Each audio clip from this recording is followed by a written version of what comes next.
रोजगार मेले के लिए बहुत बहुत बधाई।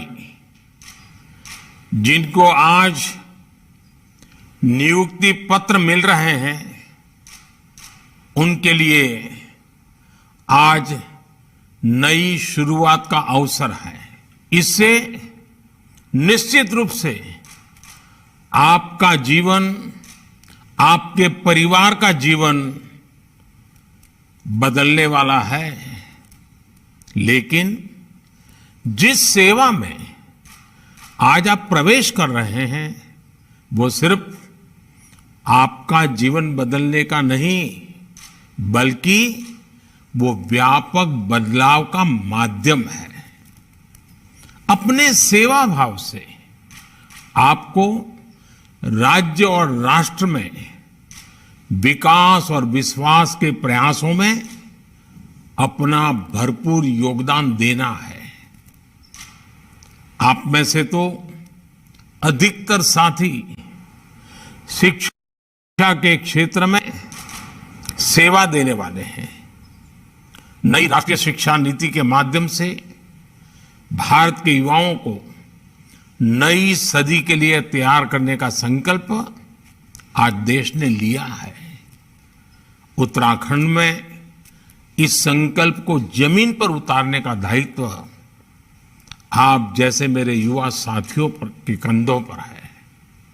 साथियों, केंद्र सरकार हो या फिर उत्तराखंड की भाजपा सरकार, हमारा ये निरंतर प्रयास है कि हर युवा को उसकी रुचि के अनुसार, योग्यता के अनुसार नए अवसर मिले, सभी को आगे बढ़ने का उचित माध्यम मिले। सरकारी सेवाओं में भर्तियों का ये अभियान भी इसी दिशा में उठाया गया कदम है। बीते कुछ ही महीनों में केंद्र सरकार ने देश के लाखों युवाओं को नियुक्ति पत्र दिए हैं। देश भर में जहां भी भाजपा सरकारें हैं, केंद्र शासित प्रदेश हैं, वहां भी बड़े स्तर पर इस प्रकार के अभियान चलाए जा रहे हैं। मुझे खुशी है कि आज इसमें उत्तराखंड भी जुड़ रहा है। साथियों, हमें उस पुरानी धारणा को बदलना है कि पहाड़ का पानी और पहाड़ की जवानी पहाड़ के काम नहीं आती। ये चीज हमें बदलनी है। इसलिए केंद्र सरकार का निरंतर प्रयास रहा है कि उत्तराखंड के युवाओं और ये हमारी युवा पीढ़ी अपने गांवों की तरफ लौटे। इसके लिए पहाड़ में रोजगार और स्वरोजगार के नए अवसर बनाए जा रहे हैं।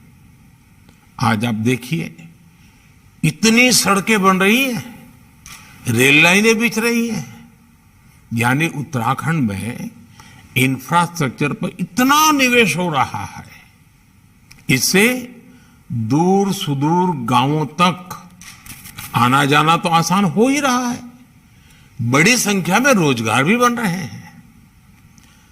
कंस्ट्रक्शन के काम में श्रमिक हो, इंजीनियर हो या फिर रॉ मटेरियल के उद्योग हो, छोटे छोटे कारोबार हो, हर जगह काम के अवसर बढ़ रहे हैं। ट्रांसपोर्ट सेक्टर में भी डिमांड बढ़ने से युवाओं को नए मौके मिल रहे हैं। पहले इस प्रकार के रोजगार के लिए भी उत्तराखंड के मेरे ग्रामीण नौजवानों को, हमारी बेटे बेटियों को शहर की तरफ भागना ही पड़ता था। गांव गांव में इंटरनेट सेवा, डिजिटल सेवा देने वाले कॉमन सर्विस सेंटर्स में भी हजारों युवा काम कर रहे हैं। साथियों, जैसे जैसे उत्तराखंड के दूर सुदूर के इलाके रोड, रेल और इंटरनेट की कनेक्टिविटी से जुड़ रहे हैं, वैसे वैसे टूरिज्म सेक्टर का भी विस्तार हो रहा है। नए नए पर्यटन स्थल टूरिज्म मैप में आ रहे हैं। इसमें उत्तराखंड के युवाओं को वही रोजगार घर के नजदीक मिल रहे हैं जिसके लिए वे पहले बड़े शहरों का रुख करते थे। मुद्रा योजना टूरिज्म में रोजगार और स्वरोजगार को बल देने में बहुत मदद कर रही है। इससे दुकान, ढाबे, गेस्ट हाउस, होम स्टे ऐसा व्यवसाय करने वाले साथियों को 10 लाख रुपए तक का ऋण बिना गारंटी के मिल रहा है। पूरे देश में अभी तक 38 करोड़ मुद्रा ऋण दिए गए हैं। ये ऋण पाने वाले लगभग 8 करोड़ युवा पहली बार उद्यमी बने हैं। इसमें भी महिलाएं, एससी, एसटी, ओबीसी वर्ग के हमारे साथी, उनका हिस्सा सबसे ज्यादा है। उत्तराखंड के हजारों साथी भी इसका लाभ ले चुके हैं। साथियों, भारत के युवाओं के लिए ये अद्भुत संभावनाओं का अमृतकाल है। आपको इसे अपनी सेवाओं के माध्यम से निरंतर गति देनी है। एक बार फिर आप सभी को बहुत बहुत शुभकामनाएं देता हूं और मैं आशा करता हूं कि आप उत्तराखंड के लोगों की उत्तम सेवा करेंगे। उत्तराखंड को आप उत्तम बनाने में योगदान देंगे और इससे हमारा देश भी सशक्त होगा, समर्थ होगा, समृद्ध होगा।